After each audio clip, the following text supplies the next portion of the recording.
Antichrist के 7 सालों में एंटीक्राइस्ट की ओर से कौन सी विपत्ति आएगी, वो विपत्तियाँ कैसे कैसे लोग पर आएगी, और उस वक्त 2 गवाह आने वाले हैं परमेश्वर की ओर से, और 2 गवाहों की ओर से कौन सी विपत्ति आएगी और वो विपत्तियाँ किन लोगों के ऊपर आएगी। ये सब कुछ जानने के लिए मेरे साथ लगातार इस वीडियो में अंत तक बने रहो।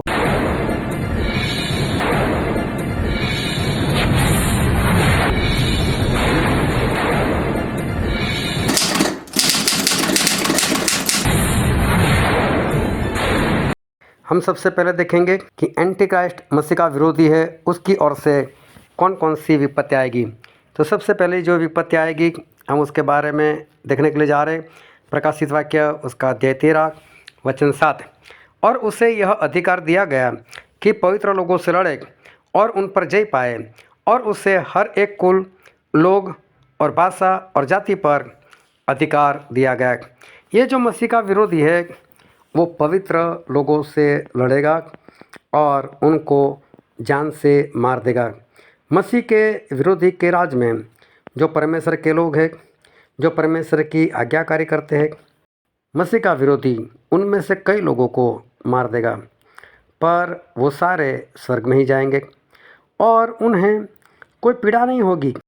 मसीह का विरोधी मार दे और उन्हें कोई पीड़ा भी नहीं होगी, ऐसा कैसे हो सकता है? मैं ऐसा क्यों कहता हूँ? और एक वचन पढ़ते, यशायाह भविष्यवक्ता का पुस्तक उसका अध्याय 53 और वचन 4। निश्चय उसने हमारे रोगों को सह लिया और हमारे ही दुखों को उठा लिया, तो भी हमने उसे परमेश्वर का मारा कूटा और दुर्दशा में पड़ा हुआ समझा।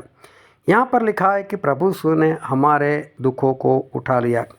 जब प्रभु यीशु ने हमारे दुखों को उठा लिया तो अब हमें और कोई दुख नहीं होगा। कैसे? क्योंकि जब भी हमारी सताहट होगी और जब भी मसीह का विरोधी किसी को मारने के लिए जाएगा या उसका कोई भी इंसान किसी को भी मारने के लिए जाएगा, उसी वक्त हमारे परमेश्वर हमारे अंदर से अपनी आत्मा वो निकाल देंगे। आत्मा निकलने के बाद ये जो शरीर है वो तो मुर्दा ही होता है। फिर चाहे उसको गन मार दे, चाहे वो उसको गोली मार दे, मिसाइल मार दे या तलवार मार दे, क्या फ़र्क पड़ता है? वो तो पहले से ही निकाला गया अंदर से, इसलिए उसे कुछ भी नहीं होगा।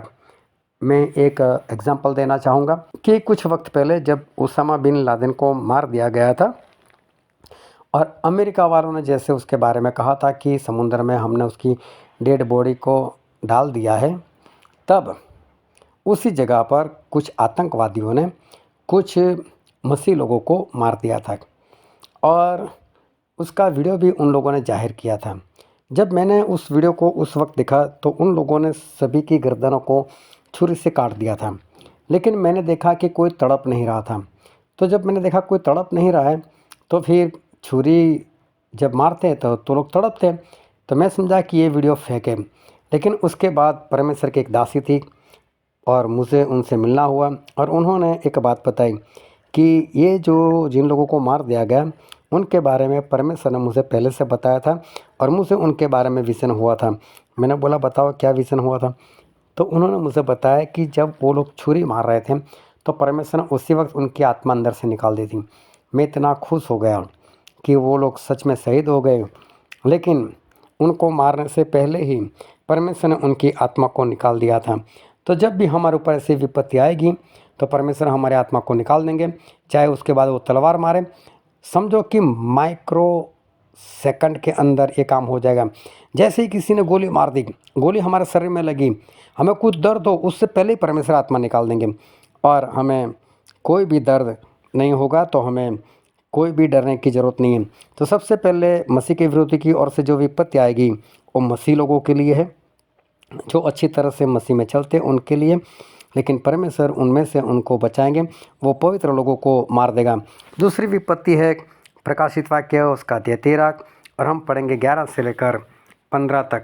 फिर मैंने एक और पशु को पृथ्वी में से निकलते हुए देखा, उसके मेमने के से 2 सींग थे और वह अजगर की नाई बोलता था, और यह उस पहले पशु का सारा अधिकार उसके सामने काम में लाता था और पृथ्वी और उस पर रहने वालों से उस पहले पशु की जिसका प्राण घातक घाव अच्छा हो गया था पूजा करवाता था और वह बड़े बड़े चिन्ह दिखाता था और यहाँ तक कि मनुष्य के सामने स्वर्ग से पृथ्वी पर आग बरसा देता था और उन चिन्हों के कारण जिन्हें उस पशु के सामने दिखाने का अधिकार उसे दिया गया था वह पृथ्वी के रहने वालों को इस प्रकार भरमाता था कि पृथ्वी के रहने वालों से कहता था कि जिस पशु की तलवार लगी थी वह जी गया है, उसकी मूर्त बनाओ और उसे उस पशु की मूर्त में प्राण डालने का अधिकार दिया गया कि पशु की मूर्त बोलने लगे और जितने लोग उस पशु की मूर्त की पूजा न करें उन्हें मरवा डाले।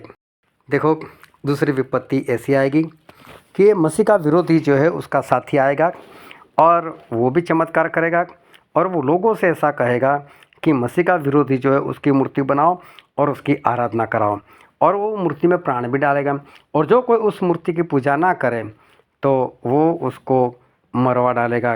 ये दूसरी विपत्ति मसीह के लोगों के लिए है। फिर तीसरी विपत्ति के बारे में देखते हैं जो मसीह का विरोधी मसीह लोगों के ऊपर लेकर आएगा। प्रकाशित वाक्य उसका 13वां अध्याय और 16 से लेकर 18 वचन।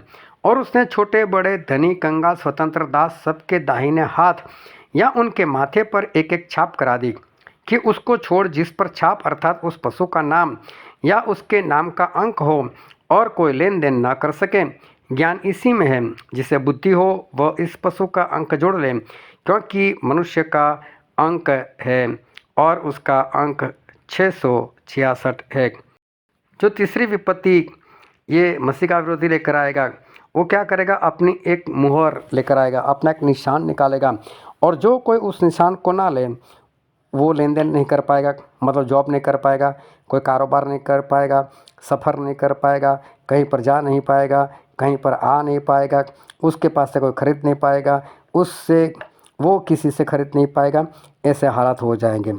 तो इस तरह से मसीह का विरोधी ये 3 विपत्तियों के जरिए मसीह लोगों को परेशान करेगा, लेकिन परमेश्वर महान है, वो मसीह लोगों को इन सारी बातों से बचाएंगे।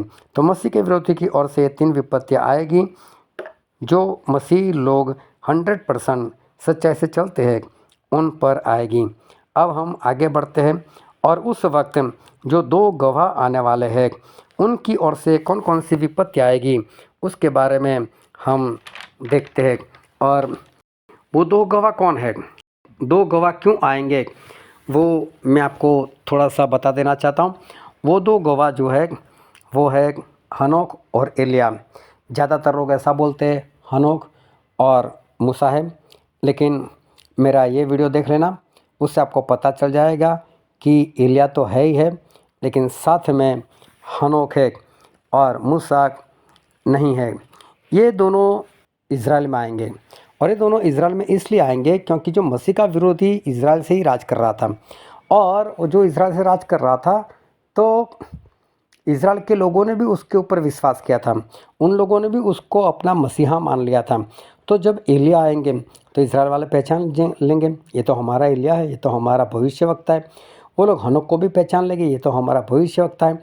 और ये दोनों जो है वो पूरे इज़राइल को बताएंगे कि जिसको आप मसीह समझ रहे हो वो मसीह नहीं है, वो तो मसीह का विरोधी है। वो दोनों बताएंगे पूरे इज़राइल को और ये दोनों सिर्फ़ और सिर्फ इज़राइल के खातिर आ रहे हैं और इज़राइल को ही बचाने के लिए आ रहे हैं। बाकी की जो जातियां हैं उनके लिए परमेश्वर का वक्त अब ख़त्म हो चुका है। और जब ये दोनों गवाह आएंगे तो वो लोग इज़राइल के लोग इन दोनों गवाहों को मानेंगे और उनकी बातों को सुनेंगे और विश्वास भी करेंगे और नकली जो मसीहा था उसको पहचान लेंगे और उसके बाद में ये सारे इज़राइल प्रभु यीशु को पुकारेंगे और प्रभु यीशु उन सभी का छुटकारा करेंगे। और इन दोनों गवाहों की ओर से कौन सी विपत्ति आएगी वो हम देखते हैं। और प्रकाशित वाक्य उसका 11वां अध्याय और वचन 3 से लेकर 7। और मैं अपने 2 गवाहों को यह अधिकार दूंगा कि टाट ओढ़े हुए 1260 दिन तक भविष्यवाणी करे। ये वही जैतून के 2 पेड़ और 2 दिवट हैं जो पृथ्वी के प्रभु के सामने खड़े रहते हैं और यदि कोई उनको हानि पहुंचाना चाहता है तो उनके मुंह से आग निकलकर उनके बैरियों को भस्म करती है और यदि कोई उनको हानि पहुंचाना चाहेगा तो अवश्य इसी रीति से मार डाला जाएगा। इन्हें अधिकार है कि आकाश को बंद करें कि उनकी भविष्यवाणी के दिनों में मेह न बरसे, और उन्हें सब पानी पर अधिकार है कि उसे लहू बनाए, और जब जब चाहे तब तब पृथ्वी पर हर प्रकार की विपत्ति लाए। और जब वे अपने गवाही दे चुकेंगे तो वह पशु जो अथाह कुंड में से निकलेगा उनसे लड़कर उन्हें जीतेगा और उन्हें मार डालेगा। दो गवाह अपने मुंह से आग निकालकर उनको मार देंगे जो उन पर विश्वास नहीं करेंगे, और पूरा इज़राइल तो इनके ऊपर विश्वास करेगा। लेकिन इज़राइल में रहने वाली जो अन्य जातियां हैं वो इन दो गवाहों को नहीं मानेंगी, उनके ऊपर विश्वास नहीं करेंगी, तो वो लोग इनके मुंह से जो आग निकलेगी उससे मार दिए जाएंगे। फिर इतना ही नहीं, इनको वो भी अधिकार है कि वो अकाल लेकर आए। ये 3.5 साल तक अपनी गवाही देने वाले, तो 3.5 साल में ये लोग अकाल भी ला सकते हैं, ये पानी का लहू भी बना सकते हैं, और हर तरह की विपत्तियाँ जो बाइबल में नहीं लिखी गई वो भी ये दो गवाह लाएंगे और ला सकते हैं, क्योंकि इनको सारी विपत्तियों के ऊपर अधिकार है और वो जैसी चाहे वैसी विपत्ति लेकर आएंगे। और ये विपत्ति उन पर आएगी जो इज़राइल में रहते हैं पर इज़राइल के नहीं है। मैं ऐसा कहता हूँ, क्या ये बढ़िया नज़ारा आप देखना चाहते हो? अगर आप ये बढ़िया नज़ारा देखना चाहते हैं तो सच्चा बपतिस्मा ले लो, पवित्र आत्मा पालो और परमेश्वर में बल पकड़ो, ताकि ये सब कुछ आप अपनी आँखों से देख सको। परमेश्वर आपको आशीष दे। आमीन।